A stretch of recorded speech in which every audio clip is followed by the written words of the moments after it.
الحمد لله الحمد لله وكفى وسلام على عباده الذين اصطفى.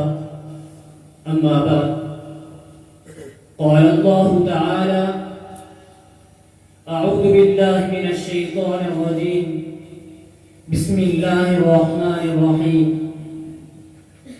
اقرأ باسم ربك الذي خلق، خلق الإنسان من علق. اقرأ وربك الأكرم الذي علم بالقلم، علم الإنسان ما لم يعلم. وقال النبي صلى الله عليه وسلم: الدنيا ملعونة ملعون ما فيه إلا ذكر الله وما والاه، وعالما أو متعلما.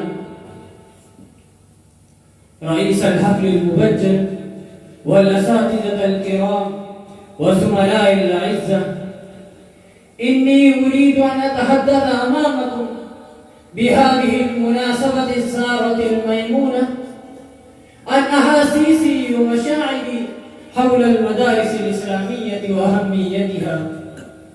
يا إخواني، إن المدارس الإسلامية لها أهمية باهرة مسلمة، ولها دور فعال في بناء المجتمع الإسلامي المثالي، ولها فعال حميدة في ترويج العلوم الإسلامية والتعاليم الشرعية النقية البيضاء، ولها مآثر خالدة مخلدة في معالجة القضايا العويصة والفتن المعادية للإسلام والمسلمين، ولها جهود مقدسة في إزالة الأوهام والخرافات، ولها أثر بالغ أكبر في إقلاع العقائد الشركية الزائفة الزائغة، ولها نفوذ عميق في كشف الستار عن الأباطيل والتقاليد، ولها عيار خاص في كفاية التحديات الجديدة المستمرة حول الإسلام وتعاليمه الساذجة البسيطة.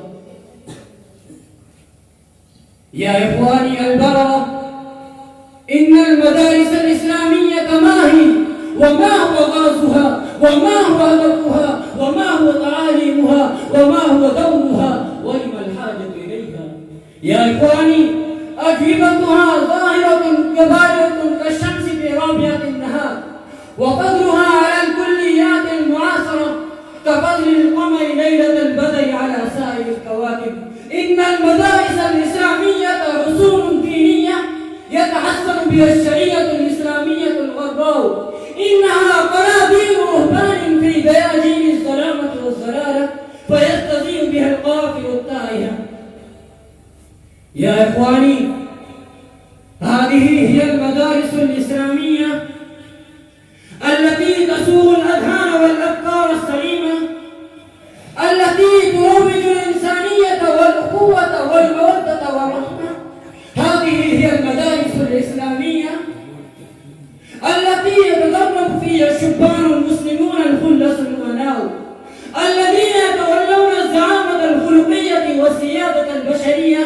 هذه هي المدارس الإسلامية التي تنهل منها مناهل العرفان والوجدان. يا إخواني وزملائي، بعد توثيق الرئاسة، كيف تكون هذه المراكز أوتار الإرهاب؟ وكيف تكون منابع البغي والفساد؟ وكيف تكون معاهد القتال والخراب؟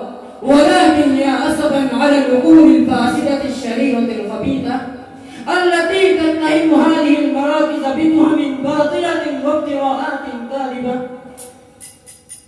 التي تشوه صورتها وعزتها وشوكتها في حين الدعاء، وإنها لا تعلم أن هذه المدارس بالحقيقة بنيان قوم إن تهدمت فالقوم كله قاطبة يتهدم.